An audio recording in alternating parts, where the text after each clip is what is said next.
러시아와 대한민국은 서로 윈윈 게임이 될 수 있는 경제 파트너다. 어마어마한 배를 만들 수 있는 노하우와 테크놀로지와 시설을 갖추고 있는 지역은 사실 전 세계에서 몇 군데 안 됩니다. 중국이 그렇고 일본이 그렇고 대한민국이 그렇죠. 그래서 지금 트럼프 대통령이 대한민국에게 계속 요구하는 것이 해군력 증강에 대한민국도 동참하라. 일본과 러시아는 사실 거꾸로 관계지 않습니까? 러시아와 대한민국은 정말로 강력하고 서로를 절실히 요구하는 파트너가 될 수 있고 그 매개고리가 바로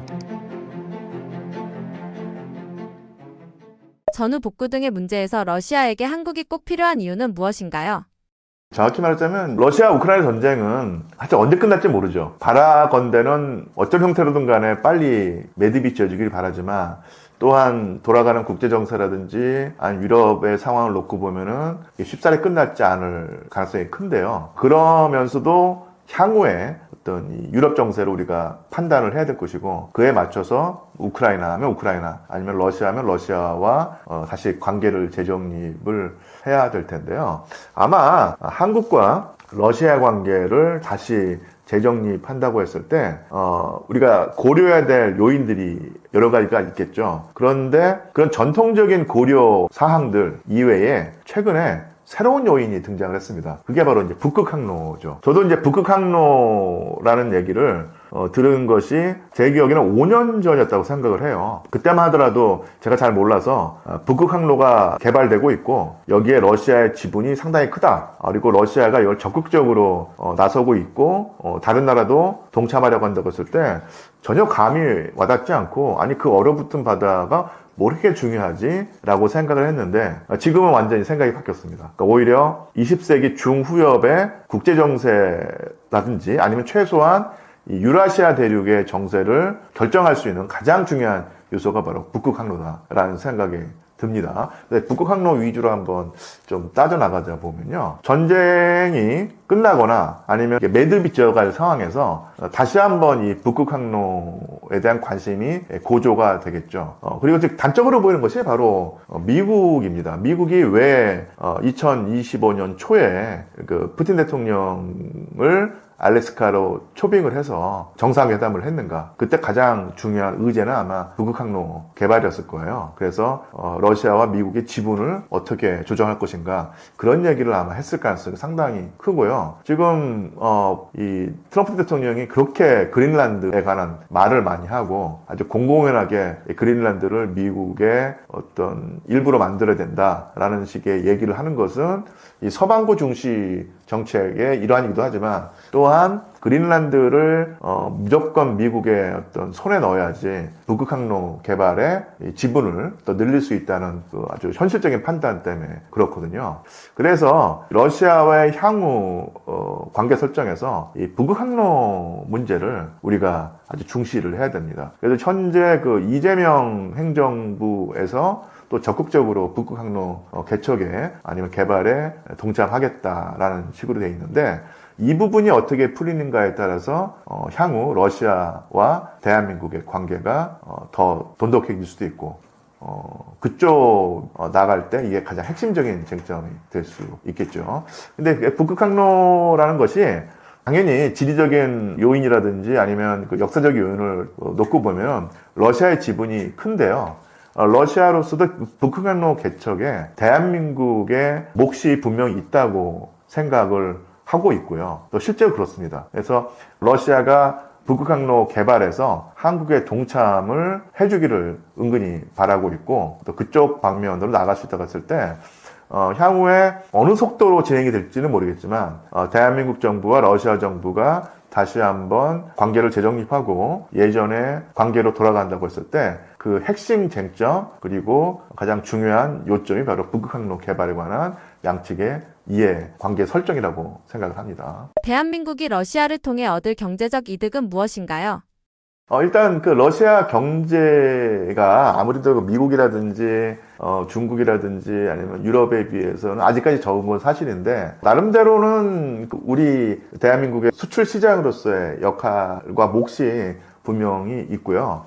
대한민국이 수출 시장으로 간주하고 협상을 벌이고 있는 어떤 여러 시장 중에서 한국에게 가장 우호적인 시장이 러시아거든요. 그런 시장을 일부러 마다할 필요는 없겠죠. 상대적으로 몫이 적을지라도 그야말로 그 한국의 이미지가 가장 좋고, 그리고 실제로 한국의 가장 우호적인 시장을 키우려는 노력을 당연히 해야 한다는 측면에서는 러시아와 관계를 또 증진해야 될 것이고요. 또 하나 어마어마한 에너지가 필요할 텐데요. 지금 한국에서 가장 그 질 좋고 값싼 에너지를 수입할 수 있는 국가 중에 하나가 바로 러시아 아니겠습니까? 그러니까 러시아는 대한민국에게 요청하는 바가 몇 가지 있어요. 그게 뭐냐면 공동사업인데 뭐냐면 철도를 놓자. 그래서 그 유럽과 극동 지역을 연결하는 철도가 있는데 이 철도가 바로 시베리아 횡단철도도요. 또 연장해가지고 대한민국까지도 그 철도망에 들여오기를 바라고 있다는 얘기입니다. 그리고 또 하나가 이 그 러시아의 가장 큰 경쟁력이 역시 천연 액화 가스라든지 아니면 이런 것일 텐데, 이 파이프라인을 연장해서 일본이라든지 대한민국에게도 러시아의 천연 가스를 팔겠다는 것이거든요. 이것을 사실은 우리가 10분 활용한다고 했을 때 정말로 저렴한 에너지원을 확보할 수 있을 텐데요. 그것을 마다할 이유가 없죠. 사실 우크라이나 러시아 전쟁 전에 제가 듣기로는 대한민국도 상당히 많은 그 시도를 했었고, 실제로 러시아의 그 천연 액화가스가 꽤 많이 들어왔다고 알고 있는데, 이 전쟁으로 거래선이 끊기거나 아니면 상당히 줄어들었거든요.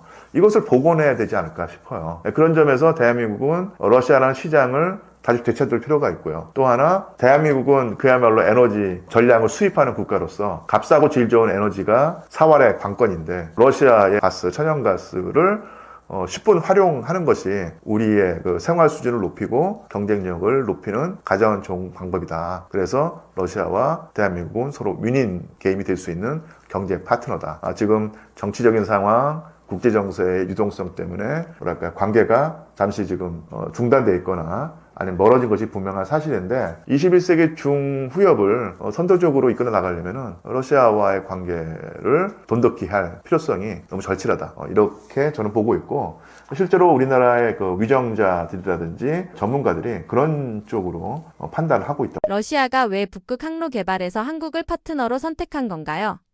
한 두어 가지 요인을 생각할 수 있을 텐데요. 일단 북극 항로라는 것이 결국은 이제 종점이라는 게 있지 않겠습니까? 근데 이 북극 항로의 그 동적 종점이 우리나라의 동해일 텐데요. 당연히 부산이나 울산이라든지 이쪽 그 지역이라는 거예요. 왜냐하면은 지리적으로도 그렇고, 또 하나 그 거대한 새로운 물류 루트가 개발이 되는 건데, 그러려면 그것을 수용할 수 있을 만한 항만 시설이라든지 항만 운영 체계가 있어야 되는데, 그런 것도 갖춘 지역이 별로 많지가 않습니다. 북한은 뭐 당연히 여러 가지 낙국성 때문에 그 고려 대상이 될 수 없고, 이 포항, 울산, 부산, 그다음에 마창진 지역이 바로 그런 유력한 대안이 될 수 있다는 얘기죠.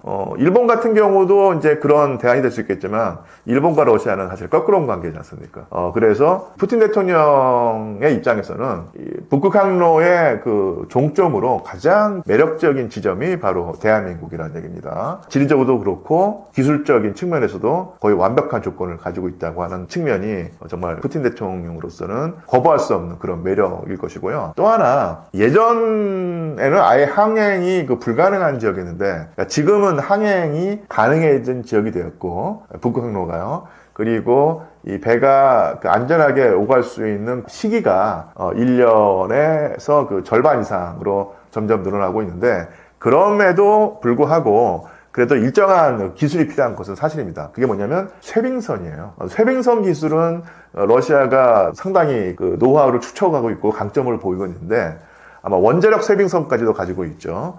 근데 문제는 쇄빙선도 그냥 쇄빙선은 아니고 천연 액화 가스를 아주 안정적으로 실어서 그 먼 거리까지 옮길 수 있는 그런 쇄빙선이어야 되는데, 제가 알기로 러시아가 그런 그 LNG, 그러니까 천연 액화 가스를 운송할 수 있는 쇄빙선을 만들 수 있는 기술은 아직 완벽하지 않다고 들어있어요. 그런데 아시겠지만 어마어마한 배를 만들 수 있는 노하우와 테크놀로지와 시설을 갖추고 있는 지역은 사실 전 세계에서 몇 군데 안 됩니다. 중국이 그렇고, 일본이 그렇고, 대한민국이 그렇죠. 미국이나 유럽 같은 경우는 분명히 기술력은 가지고 있는데, 배를 만드는 대형 선박을 만드는 것이 쉽게 말하면 비교 우위에 입각했을 때 별로 매력이 없는 거예요. 그래서 설계라든지 주요 부품, 쉽게 말하면 선박의 엔진이라든지 이런 것을 만드는 기술은 계속 가지고 있는데 몇천 명, 몇만 명이 달려들어서 배 한 척 만드는데 한 3년, 4년이 걸리잖아요. 여기에 들어가는 부담을 감당하는 거지 경제적으로 수지 타산이 안 맞는다고 판단하고 그 부분은 이제 쉽게 말하면 버렸습니다. 그래서 유럽이라든지 미국에서는 고도의 테크놀로지가 요구되는 선박을 만들어낼 수가 없죠. 그래서 지금 트럼프 대통령이 대한민국에게 계속 요구하는 것이 해군력 증강에 대한민국도 동참하라. 바로 이제 그런 선박을 만들 수 있는 대형 노동력, 고급 기술자들, 그리고 설계 기술, 조선 시설까지도 갖추고 있는 지역이 사실은 이 중국, 일본, 대한민국밖에 없기 때문에 그런 것인데, 이건 러시아도 마찬가지라는 얘기입니다. 그래서 아까도 말씀드린 것처럼 엄청나게 정교하고 안전한 대형 천연 액화가스 수송 쇄빙선을 만든다고 했을 때 러시아로서는 대한민국이 너무너무도 매력적인 파트너였는 거예요. 일본과는 그런 관계를 맺고 싶고 하지 않을 텐데, 그러면은 중국과 대한민국밖에 없습니다. 근데 중국이 계속해서 북극 항로 개발에 정말로 끼어들고 싶어 하거든요. 근데 그런 중국을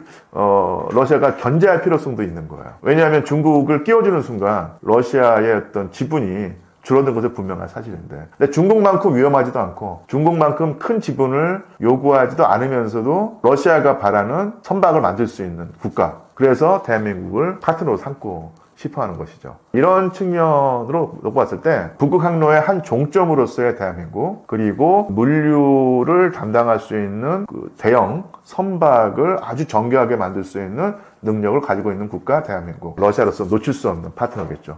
그러니까 이런 측면을 서로 중시하고 관계 개선의 발판으로 삼는다면 그야말로 21세기 중후엽에 러시아와 대한민국은 정말로 강력하고 서로를 절실히 요구하는 파트너가 될 수 있고, 그 매개고리가 바로 북극항로라는 것이 제 판단이고, 상당히 많은 북극항로 관련 전문가들이 당연히 그런 쪽으로 생각하고 있습니다. 유독 러시아가 한국의 기술과 자원을 적극적으로 넘겨주려는 가장 핵심적인 이유는 무엇인가요?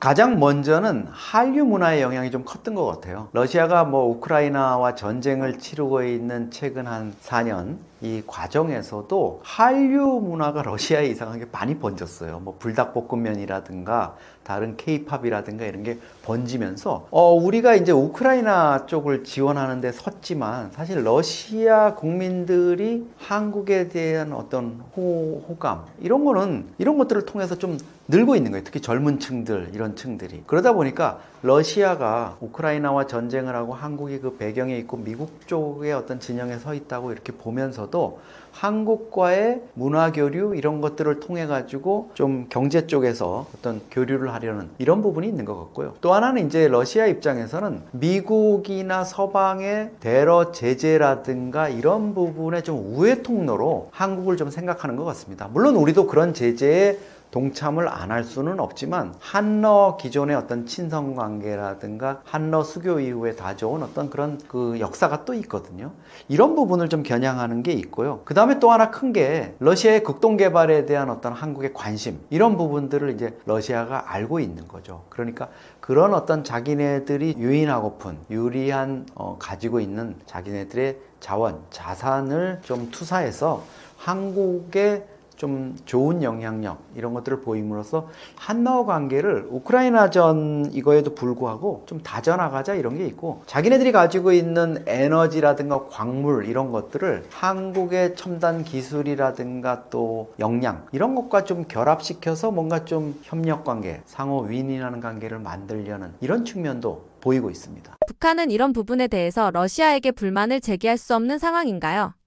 러시아가 거기에 대해서 불만을 제기할 수 없죠. 과거에 한소 수교 때 김일성이 뒤통수를 한번 세게 맞은 그런 기억이 있을 거고, 북한도 아마 김정은도 푸틴에게 여러 가지 무기라든가 병력을 지원하고 이랬지만 지금 상당 부분 자기가 그 반대급부를 받고 있지 못하고 있는 거에 대한 불만 이런 게 있는 상황이기 때문에 지금 한국이 이 와중에 러시아와 이렇게 다가서고 있는 부분, 이런 부분에 대해서 푸틴한테 형님 정말 이러식입니까? 하고 따질 계제는 좀 아닌 것 같습니다. 냉전 해체 이후 추진된 북방정책과 불곰 사업은 한국 방위산업과 기술 발전에 어떤 결정적 영향을 줬나요?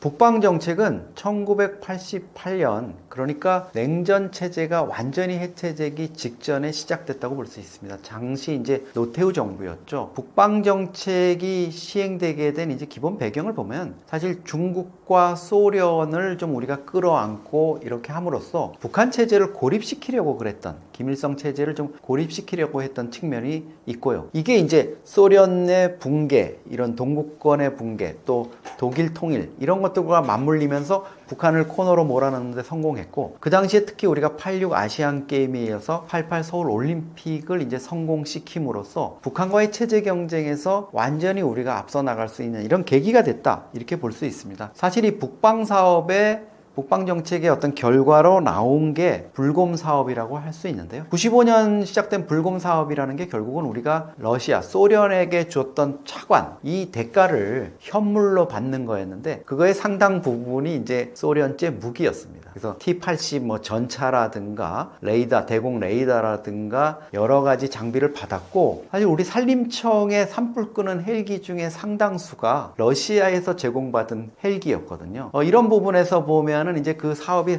상당히 규모 있게 됐는데, 그러다 보니까 이게 뜻하지 않게 불곰 사업을 통해서 우리에게 들어온 무기 체계가 우리 국방산업, 방산에 또 상당한 영향을 미쳤습니다. 처음에 이제 러시아, 소련의 무기를 가져와 보니까 이게 새로운 차원인 거죠. 그동안에 미국이라든가 뭐 서방으로부터, 유럽으로부터 받았던 무기 체계도 훌륭했지만 러시아, 소련 시대, 구소련 시대에 만들어진 이 무기 체계가 주는 또 색다른 기술적인 신비로움, 이런 게 있었습니다. 그러다 보니까 우리 입장에서는 이 무기 체계를 잘 들여다보고 그 장점을 잘 한다면은 우리도 이거 만들 수 있겠다, 이렇게 하다 보니까 우리가 무기 도입국에서, 그 다음에 우리가 자체로 생산하는 생산국으로서의 발돋움하는 어떤 자극제가 됐고요. 그게 결국은 K방산이 오늘날 같이 세계의 무기 수출 선진국으로 우리가 발돋움하는데 어떤 도움이 됐다, 이렇게 볼 수가 있겠습니다. 지금 우리가 K2 전차라든가 K9 자주 세계에서 뭐 달라고 아우성치는 현대 로템이나 하나 에어로스페이스가 지금 주가가 그냥 천정부지로 치솟는 이런 어떤 원동력이 된 것도 따지고 보면 30년 전에 이 불곰 사업이었다, 이렇게 볼 수 있고요. 우리가 이제 이 불곰 사업을 계기로 해서 뭐 러시아가 우리한테 직접적으로 그런 에너지를 준 건 아니지만 여기에 자극받아서 결국은 우리가 무기 체계의 글로벌 공급자 중에 유력 주자로 자리하게 됐다, 이렇게 볼 수 있습니다. 현무 미사일과 누리호 개발 과정에서 러시아 기술이 중요한 역할을 했다는 분석이 나오는데 이를 어떻게 봐야 하나요? 사실 우리 현무2 미사일 체계를 보면은 그런 의심을 한 만한 부분이 있습니다. 기존의 이스칸데르, 소련의 러시아의 그 이스칸데르 무기 체계가 뭐 풀업 기동을 한다든가 변칙 기동을 하는 이런 부분들이 현무2에 적용이 됐는데, 이게 이제 많은 군사 기술자라든가 전문가들이 저거 러시아에서 좀 카피한 것 같아, 이런 얘기들을 이제 하고 있는 거죠. 일각에서는 러시아로부터 뭐 비공개의 기술 이전을 받은 것 아니냐, 이런 얘기도 하고 있습니다. 그리고 이제 또 위성 분야에서 사실 우리가 소련, 러시아의 이제 지원을 받은 부분이 많이 있죠. 그러다 보니까 우리가 최초 발사체인 뭐 나로, 이거 1단 로켓이라든가 거기에 핵심 발사체, 이런 부분은 사실 러시아 기술이 적용된 게 맞죠. 그렇지만 이제 2단 로켓이나 이런 부분은 또 우리가 나름대로 자체 기술로서 했다, 이런 자부심도 있거든요. 그러니까 이게 현무 미사일, 그거 이스칸데르 거 그대로 뺏긴 거야, 아니면 우리 뭐 위성 쏘고 이랬지만 그거 사실 다 러시아가 해준 건 아니야, 이렇게 너무 100% 우리 능력을 좀 무시하는 이런 쪽으로 가기는 좀 곤란한 측면이 있는 것 같아요. 우리도 이제 군사 정찰위성 발사라든가 뭐 이런 것들 보면 일정 부분 우주 과학 분야에서 상당한 성과를 거두고 있는 게 있습니다. 그래서 러시아와의 어떤 과거 기술 협력, 또 불곰 사업에서 비롯됐던 어떤 방산 분야에서 협력, 이런 것들이 분명히 우리한테 영향을 줬을 거다. 그리고 일부는 지원을 받을 수도 있을 거고, 하지만 그걸 그대로 우리가 카피해서 뺏겼다, 그러기보다는 상당한 인사이트를 받은 점은 무시할 수 없다, 이렇게 정리해 두는 게 좋을 것 같습니다. 러시아와 한국이 서로 완벽하게 맞물린다는 평가가 나옵니다. 두 나라의 상호 보완적인 부분은 어떤 것들이 있나요? 러시아가 이제 에너지라든가 원자재 부분에서 뭐 강세를 나타내고 있고요. 우리도 그 부분을 이제 많이 활용하고 있죠. 대신에 우리는 최근에 뭐 전기차라든가 또 인공지능이라든가 반도체, 이런 분야에서 이제 세계적인 수준을 갖고 있기 때문에 러시아 입장에서는 우리한테 매력을 느끼는 것도 있고 우리도 또 가까운 러시아에서 뭔가 그런 부분이 조달될 수 있다면 상당한 메리트가 있는 거 아니냐. 이러다 보니까 끊임없이 우크라이나 전쟁에도 불구하고 한러 관계, 한러 교역이 다시 좀 뭔가 활성화, 활기를 띠는 이런 거에 대한 기대가 높아지고 있는 것 같은데요. 러시아를 우리가 뭐 사실 원자재, 광물, 뭐 히토류 이런 쪽으로만 볼 수만 없는 게 과거 냉전 시기 소련의 그 화려했던 시기를 우리가 기억하지 않습니까? 우주 기술이라든가 또 원자력 이런 부분에서는 지금도 뭐 무시할 수 없는 이런 기술력이나 능력을 갖고 있다 이렇게 볼 수 있습니다. 그래서 러시아의 어떤 과학 기술이라든가 거기에 고급 인력들 또 소련 해체 이후에 조금 약화되긴 했지만 곳곳에 있는 그 정말 이름만 들어도 우리가 세계 최고다 할 수 있는 연구기관들 이런 쪽과 우리가 좀 자본이라든가 상업적인 우리의 어떤 어프로치 이런 것들이 잘 접근이 된다면 한러 협력의 어떤 잠재적 가능성 이런 것들 전망 이런 것들은 저는 뭐 상당히 밝을 거라고 이렇게 봅니다. 러시아 우크라이나 전쟁 이후 러시아가 전후 재건 과정에서 한국을 필요로 할 수밖에 없는 분야는 무엇이라고 보시나요? 사실 우리가 기본적으로는 우크라이나 재건하는 부분에 이제 많은 역량이 투입될 수 있는 이런 가능성은 뭐 충분하죠. 전후복구라는 게 사실 그 전쟁에 그 국가를 위해서 얼마나 지원해 줬느냐 이 비율에 따라서 나눠 먹는 거거든요. 그런 면에서 보면 우리도 이제 뭐 일정 부분 기여할 수 있는 게 있고 특히나 이제 우크라이나는 뭐 별개로 치더라도 러시아 쪽하고도 우리가 상당히 협력할 수 있는 여지가 있고 러시아 측 푸틴도 한국과의 전후복구 이런 부분을 아마 주목을 하고 있을 겁니다. 물론 러시아 자체의 능력이라든가 이런 거에도 기대할 수 있는 부분이 있지만 러시아가 지금 전쟁을 4년 가까이 치르면서 경제력 이런 부분이 상당히 지금 위축돼 있고 산업 인력이 한 200~300만 명의 인력이 지금 부족할 정도로 병력 자원이라든가 해외로 또 병역을 기피하고 도피한 이런 인력들 때문에 어려움이 있을 거라고 이렇게 예상이 되고 있기 때문에 좀 푸틴이 주목할 겁니다. 물론 김정은이가 공병병력 1000명 또 군인건설자라고 하는 뭐 속칭 노가다 부대죠. 거기 인력을 5000명을 지원해가지고 또 민간 인력까지 지원해가지고 전후복구를 도우려는 이런 움직임이 있는데 그건 단순 노무입니다. 단순 노무로 전후복구가 되는 건 아니거든요. 기본적으로 러시아 입장에서는 파괴된 발전소라든가 교량이라든가 철도, 항만 이런 인프라를 재건하는 게 가장 급선무일 거고요. 그 다음에 뭐 공공기관이라든가 여러 가지 주택이라든가 이런 것도 필요하겠죠. 이런 과정에 가장 특화되어 있는 과거에 뭐 이라크, 중동 이런 또 다른 분쟁 지역에서 전후복구에서 탁월한 능력을 발휘했던 정말 빨리 짓고 정말 잘 만드는 게 코리아다. 이거 뭐 빨리빨리 문화는 해외에서도 아주 널리 알려져 있지 않습니까?